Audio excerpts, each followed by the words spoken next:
மற்றும் ஒரு அண்மை செய்தி, அதிமுக மாவட்ட செயலாளர்கள் கூட்டத்திற்கு இதுவரை முன்னாள் அமைச்சர் ஜெயக்குமார் வராத ஒரு சூழலே ஏற்பட்டிருக்கிறது.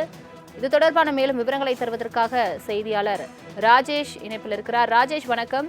அதிமுக பிளவு ஏற்பட்டிருக்கிறது. குறிப்பாக பல்வேறு பூதாகரமான சூழ்நிலைகள், செய்திகள் வெளிவரும் பட்சத்தில் முன்னாள் அமைச்சர் ஜெயக்குமார் விமர்சனம் ஏதும் தெரிவிக்காத ஒரு நிலையை காணப்பட்டது. தற்பொழுதும் அவர் மாவட்ட செயலாளர்கள் கூட்டத்திற்கு வரவில்லை என்ற ஒரு தகவலும் வெளியாகி இருக்கிறது. அவரது நிலைப்பாடு என்ன கூறப்படுகிறது அரசியல் வட்டாரத்தில்? முழு விவரங்களை சொல்லுங்க.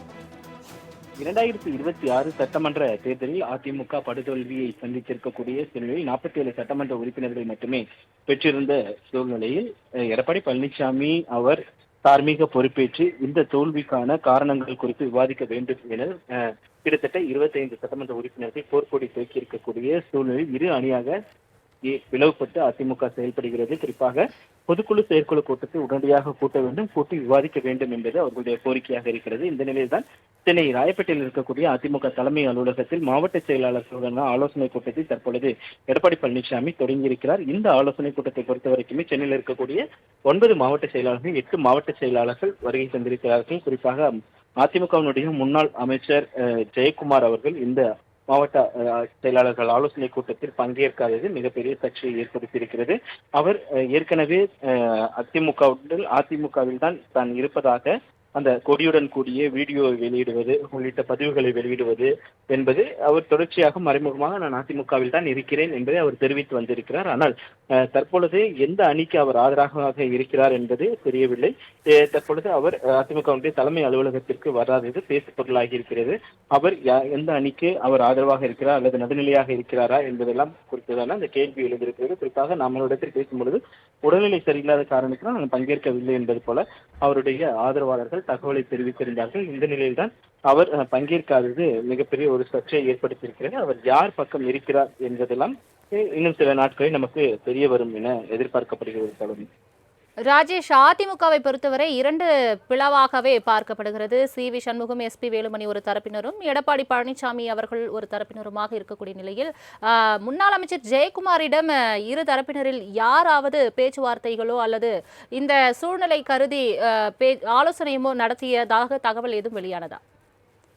இல்லை செல்வமி, இதுவரைக்கும் அந்த மாதிரியான தகவல் எதுவும் வெளியாகவில்லை. ஆனால் இரு தரப்பினரும் ஜெயக்குமாரிடம் பேசியதாகவும் தங்களுக்கு ஆதரவு அளிக்க வேண்டும் என்று தெரிவித்ததாகவும் கூறப்படுகிறது. ஆனால் எந்த ஒரு முடிவும் எடுக்காமல் ஜெயக்குமார் தற்போது வரைக்கும் அமைதி காட்டுகிறார். ஏனென்றால் அவர் ராயபுரத்தில் அவர் நின்று தோற்றது என்பது டெபாசிட் பறிப்போய் இருக்கிறது. அது மிகப்பெரிய ஒரு வேதனை என்பது அவருக்கு ஏற்படுத்தி இருக்கக்கூடிய சூழ்நிலையில் அவர் தற்போது வரை அதிமுகவினுடைய நிர்வாகிகளுடைய இல்லங்களினுடைய திருமண விழாக்கள், பொது நிகழ்ச்சிகள் உள்ளிட்டவைகளில் பங்கேற்பதை மட்டுமே வழக்கமாக வைத்திருக்கிறார். கட்சி நிகழ்ச்சிகளில் அவர் பங்கேற்பதை தவிர்த்து வருகிறார். அதேபோல தற்பொழுது மாவட்ட செயலாளர்களின் தீர்மானங்கள் எடப்பாடி பழனிசாமியிடம் ஒப்படைக்கப்பட்டிருக்கிறது. அடுத்த கட்ட நடவடிக்கை என்னவாக இருக்கும் அதிமுகவை பொறுத்தவரை? இந்த பிளவுக்கு ஒரு தீர்வு காணப்படுமா? எதை நோக்கி அதிமுக சென்று கொண்டிருக்கிறது ராஜேஷ்?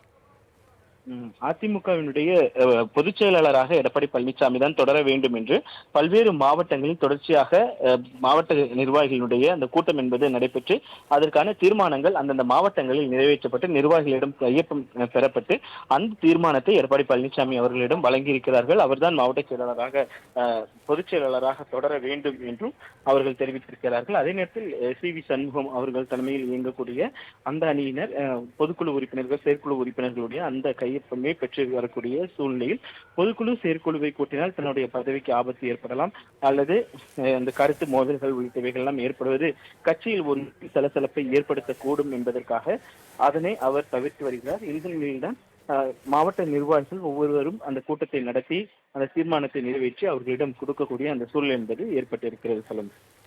தங்களின் முழு விவரங்களுக்கு நன்றி ராஜேஷ்.